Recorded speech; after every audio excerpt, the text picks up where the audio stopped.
Hello guys, আসসালামু আলাইকুম। Welcome to my channel. আজকে আমরা তৈরি করতে যাচ্ছি ম্যাঙ্গো জ্যালো পুডিং। এটা খুবই মজা এবং খুব কম জিনিসে এটা তৈরি করা যায়। তো চলুন দেরি না করে দেখে নেওয়া যাক কিভাবে তৈরি করা হয় ম্যাঙ্গো জ্যালো পুডিং। ম্যাঙ্গো জ্যালো পুডিং তৈরি করার জন্য আমি এখানে 1 কাপ পাকা আম নিয়ে নিয়েছি।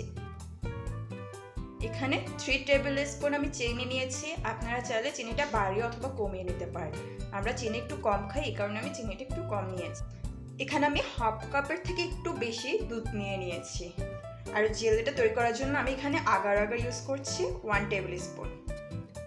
তো চলুন তৈরি করে নিই কীভাবে তৈরি করা হয় ম্যাঙ্গো জ্যালো পুডিং।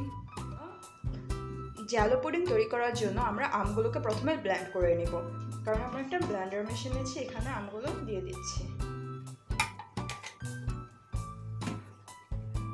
আমাদের আমগুলো পিউরি করা হয়ে গিয়েছে। এখন আমরা একটা চাকনির সাহায্যে আমগুলো ছেঁকে নেব। এটা খুব দরকার চাকনির সাহায্যে ছেঁকে নেওয়া, না হলে পুডিংটা সফট পুরো স্মুথি হবে না। আমাদের ম্যাঙ্গো পিউরিটা এখন রেডি। আমরা একটা চাকনির সাহায্যে আমগুলোকে ছেঁকে নিয়েছিলাম। এখন আমরা জেলি তৈরি করব। আমরা একটা পাত্রে 1 কাপ পরিমাণ পানি নিয়ে নিয়েছি। এখন আমরা পানিটি ফুটাতে হওয়ার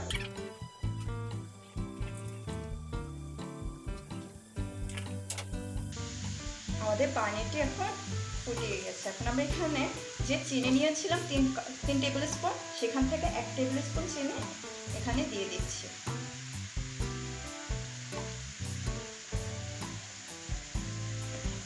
অনবরত নাড়িয়ে নেব।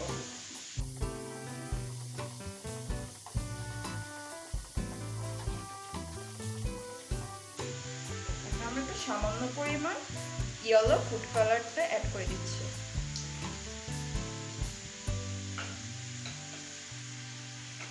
পর্যায়ে আমরা একটু সামান্য নাড়িয়ে চুলাটা অফ করে দেব।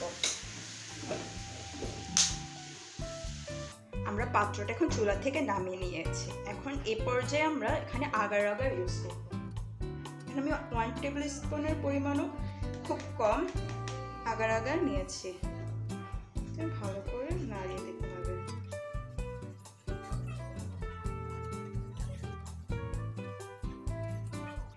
ভালো করে নাড়িয়ে নেব।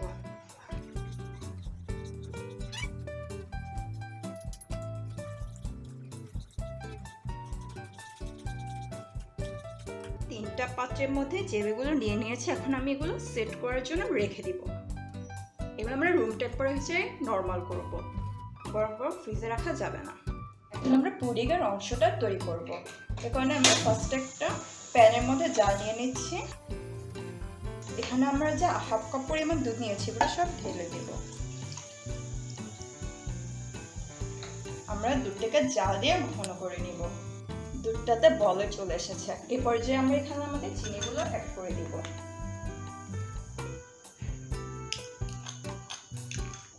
আমরা শুধু চিনিগুলো মেল্ট হওয়া পর্যন্ত ওয়েট করব।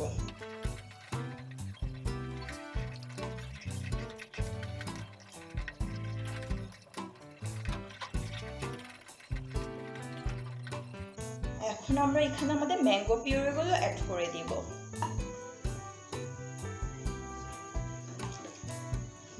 ম্যাঙ্গো পিউরিগুলো অ্যাড করার পর খুব জোরে জোরে নাড়াতে হবে, নাহলে দলা পেকে যাবে।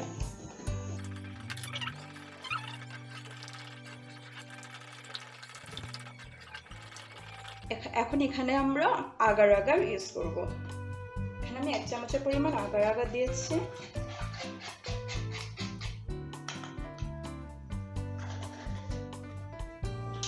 ভালোভাবে মিশিয়ে নেব। আগারটা দেওয়ার পর বেশিক্ষণ ওয়েট করা যাবে না। এখানে আমরা আমাদের ম্যাঙ্গো পিউরিটা আমাদের গ্লাসগুলোতে দিয়ে দিব।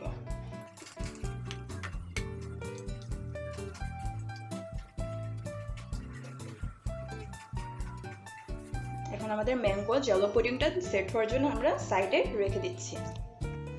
চলে আসলাম 2 ঘন্টা পর। 2 ঘন্টার মধ্যে আমাদের পুডিংটি পুরোপুরি সেট হয়ে গিয়েছে। খুব সুন্দর হয়েছে। এটা খেতেও মাশাআল্লাহ খুব মজা।